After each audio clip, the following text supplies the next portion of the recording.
बोलो यीशु मसीह की जय। मैं प्रॉफिट सुमनदीप और आपका स्वागत है बिशप अमरदीप मिनिस्ट्री में। और हमारे चैनल को फॉलो करें, हर बुधवार शाम को 8 बजे लाइव जरूर जुड़ें। चैनल को सब्सक्राइब करें। बहुत से ऐसे भाई बहनें हैं जिन्होंने चैनल को सब्सक्राइब नहीं किया है। आप देखो चैनल में जाकर और वहाँ पर सब्सक्राइब का बटन होगा रेड कलर का, उस बटन को दबाएं, बेल आइकन दबाएं, ताकि हमारी हर एक वीडियो का नोटिफिकेशन आप तक पहुँचे और आप हमारे साथ जुड़े रहें, क्योंकि हम हमेशा हमारे सब्सक्राइब लोगों के लिए प्रार्थना करते रहते हैं। परमेश्वर आपको ब्लेस करे और आप आशीष तो प्रभु यीशु मसीह के नाम से। और इस सुंदर सुबह के लिए महान परमेश्वर को धन्यवाद। अच्छी सांस के लिए परमेश्वर का धन्यवाद। मैंने कुछ समय पहले किसी से कहा था कि परमेश्वर ने हमें सांस दे रखी है, इससे बढ़कर कुछ भी नहीं है। तो उसने उस बात को अनदेखा कर अपने हालात प्रकट किए मेरे ऊपर कि सांस तो ठीक है लेकिन ऐसा ऐसा ऐसा करके कुछ बातें ऐसी हैं। तो वचन को तुच्छ ना जाने। आप हॉस्पिटल में जाके देखें, मैं तो नॉर्मली वैसे कर रहा हूँ, से हफ्ते में एक बार गेड़ा लगा के आई, जो वहाँ पर लोग लेटे हुए थे बेड के ऊपर, वार्ड रूम होते जैसे, वहाँ पर कितने एक कम से कम 50 लोग बैठे होते हैं। उनके हालात देख कर आओ आप एक बारी। सिर फटे हुए हैं, लातें टूटी हुई हैं, कोई इसको कौन सा रोग है, कहीं को कैंसर हो रखा है, कहीं को कौन सा रोग है, किसको क्या एलर्जी हो रखी है, किसी के हाथ पांव गल रखे हैं, हड्डियाँ, पता नहीं अलग अलग तरह के रोग आपको मिलेंगे। फिर आप घर आना, फिर आप ये इस बात को रिसीव करना, ये परमेश्वर आपको सांस दे रखी है। और वाकई में जो आप सांस ले रहे हो ये परमेश्वर की मेहरबानी है। हालेलुया। क्योंकि परमेश्वर, आप कहते हो प्रभु से कि परमेश्वर मैं दुख में हूं, आप मेरे पास नहीं हो। आज टॉपिक भी अपने ये है कि अपने आप को कभी अकेला ना समझे। तो हम जब दुख में होते हैं तो हम ये बात को लेकर बैठ जाते हैं कि परमेश्वर चमत्कार करो, कभी चमत्कार करोगे। मान लो सिंपल सी बात है, किसकी गवर्नमेंट जॉब नहीं लग रही है, वो गवर्नमेंट जॉब के लिए ट्राई कर रहा है काफ़ी सालों से, मेरे को गवर्नमेंट जॉब लगी, मेरे को गवर्नमेंट जॉब लगी। वो इसलिए गवर्नमेंट जॉब नहीं मांग रहे कि उनका भविष्य सेट हो सके। वो कुछ लोग इसलिए मांगते हैं कि मैं बदनाम हो चुका हूँ, मुझे गवर्नमेंट जॉब चाहिए। बदनाम ऐसे कि लोगों के ताने सुन लिए, लोगों के ताने सुन लिए भी ऐसे ऐसे करके, उस चक्कर में ताकि मेरे ऊपर से ताने हट जाए। और कुछ लोग इसलिए गवर्नमेंट जॉब मांगते हैं कि अब मैं गवर्नमेंट जॉब लग के दिखाऊंगा मोहल्ले में, अपने रिश्ता, अपनी आकड़ के लिए, अपने एटीट्यूड के लिए। और कुछ लोग ऐसे जो गवर्नमेंट जॉब मांगते हैं, जो कहते हैं गवर्नमेंट जॉब लग जाए मैं मेरे परिवार का पेट पालूंगा।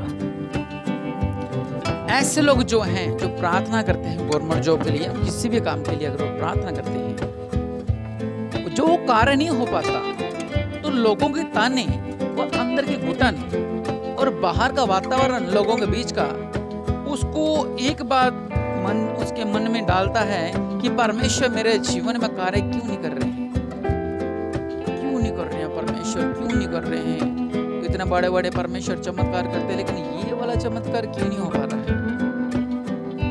प्रभु कह रहे हैं कि परमेश्वर को समझना नामुमकिन है, क्योंकि वह परमेश्वर है। अब परमेश्वर जाने क्या कैसा और कैसा है, अपने सिर्फ प्रार्थना कर सकते हैं। प्रभु का वचन कहता है अपने आप को कभी भी अकेला ना समझे, तो सब छोड़ जाते हैं। इस बात को याद रखना, जिसके साथ आप जितना लगाव करोगे, जितना प्यार करोगे, वो सब छोड़ जाते हैं। कुछ लोग पैसों के पीछे छोड़ जाते हैं, कुछ लोग आपका इस्तेमाल करके आपको छोड़ जाते हैं, लेकिन बाद में पछताते हैं। मैंने बहुत लोगों को देखा है। और कुछ लोग ऐसे हैं जो जीवन क्रियाशैली को छोड़ जाते हैं। लेकिन आप लोग अपने आप को कभी भी अकेला ना समझें। अगर आप अपने आप को अकेला समझोगे तो फिर सारा काम गड़बड़ा जाएगा, आपके जीवन का सारा काम गड़बड़ा जाएगा। आपने करना क्या है, मैं कुछ वचन पढ़ूंगा कि आप अपने आप को अकेला ना समझे। मत्ती 28:20 में लिखा हुआ है, उन्हें सब बातें जो मैंने तुझे आज्ञा दी मानना सिखाओ, और देखो मैं जगत के अंत तक सदा तुम्हारे संग हूं। प्रभु का वचन कहता है जगत के अंत तक। जगत का अंत कब होगा? आपको पता कब होगा? आप मर भी जाओगे तब भी जगत का अंत नहीं होगा। आपके परिवार की पीढ़ी को पीढ़ी चलती रहेगी तो भी जगत का अंत नहीं होगा। ये पता नहीं कब होगा, लेकिन प्रभु का वचन कहता है कि मैं जगत के अंत तक तुम्हारे साथ रहूंगा।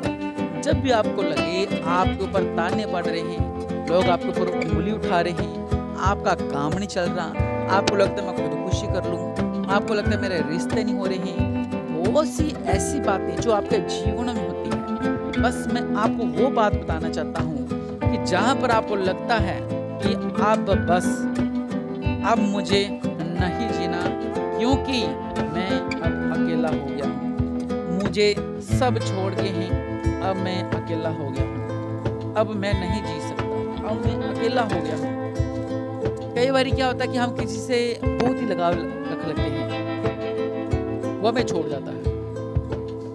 फिर उस डिप्रेशन से बाहर निकलने के लिए कुछ लोग दवाई खाते हैं, या कुछ लोग अपने आप को चोट पहुंचाते हैं, अभी मैं मर जाऊंगा, ऐसा हो जाएगा वैसा हो जाएगा, क्योंकि वो अपने आप को अकेला समझता है कि मैं अब अकेला रह गया हूँ, मेरा क्या होगा।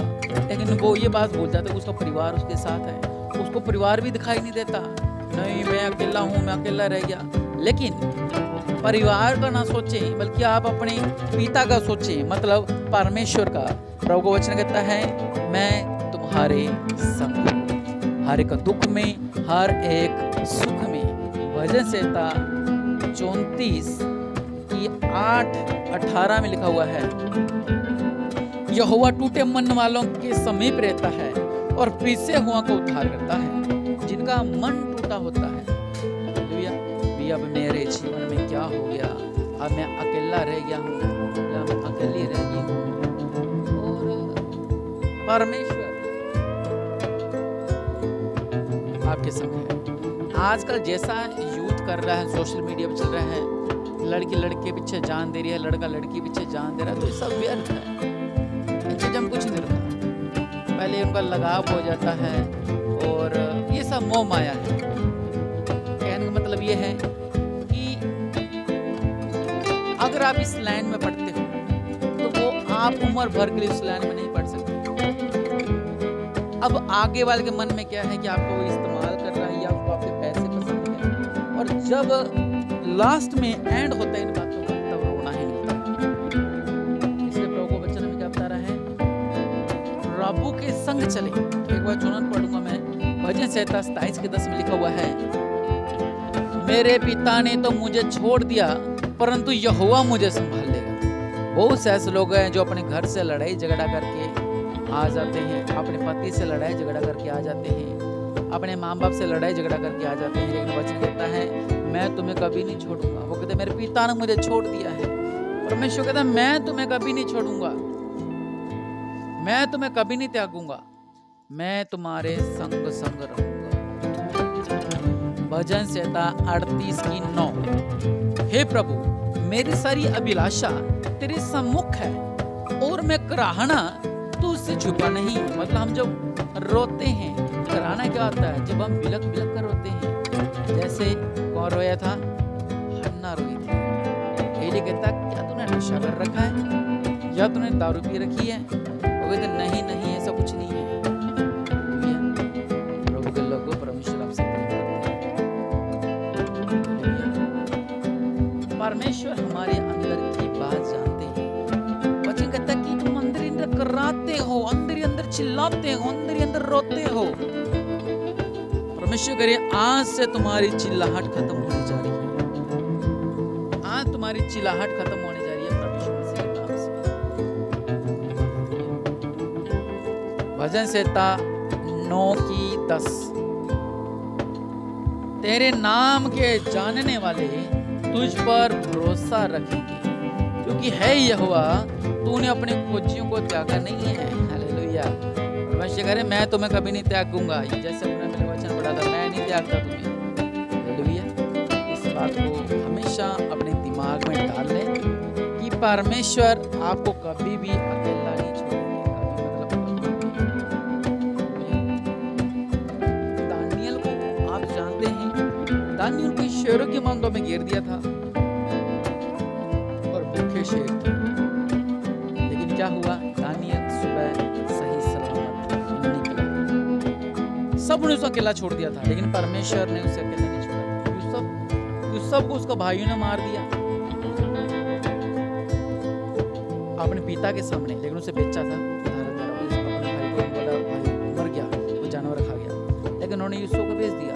सबसे अलग हो गया वो, अपने माँ बाप से भी सबसे अलग हो गया वो, लेकिन परमेश्वर उसे ऊंचा किया। हालेलुया, क्योंकि परमेश्वर हमारे संग है, सर्वदूत हमारे संग है।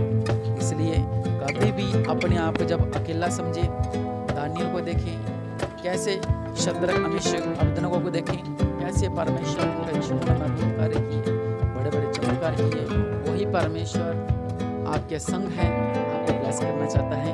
अपने आप को कभी भी अकेला समझे, पवित्र बाइबल को उठाइए, वचन पढ़िए, परमेश्वर आपको अच्छा वचन देंगे। मैं आपके लिए प्रार्थना करता हूँ। दया करने वाले परमेश्वर, शैतान जो उनके दिल से और मन से खेलता है मेरे पिता, वो सारे बंधन मैं दूर करता हूँ मेरे पिता परमेश्वर। आप चमत्कार करने वाले परमेश्वर हैं, आप दयालु परमेश्वर हैं, राजाओं के राजा प्रभु का प्रभु, अपने दया वाला हाथ को बढ़ाओ इनके जीवन के अंदर मेरे पिता परमेश्वर। महान परमेश्वर दया करो मेरे पिता, चमत्कार करने वाले परमेश्वर बड़ा अनुग्रह करो। राजाओं के राजा प्रभु का प्रभु मेरे पिता परमेश्वर, बड़ा अनुग्रह बड़ा चमत्कार इनका जीवन में होने पाए मेरे पिता परमेश्वर। इन्हें ब्लेस कर दो मेरे पिता परमेश्वर। दया करने वाले परमेश्वर, इन पर दया अनुग्रह कर दो मेरे पिता। सृष्टि क्या करता जो अपने आप को अकेला समझते हैं, आपने कहा मैं हूँ, मैं आप कह रहे मैं तुम्हारे संग, दुनिया का रचनहार करता परमेश्वर आपके संग है। इसलिए घबराए ना, डरे ना, क्योंकि महान परमेश्वर आपके संग है।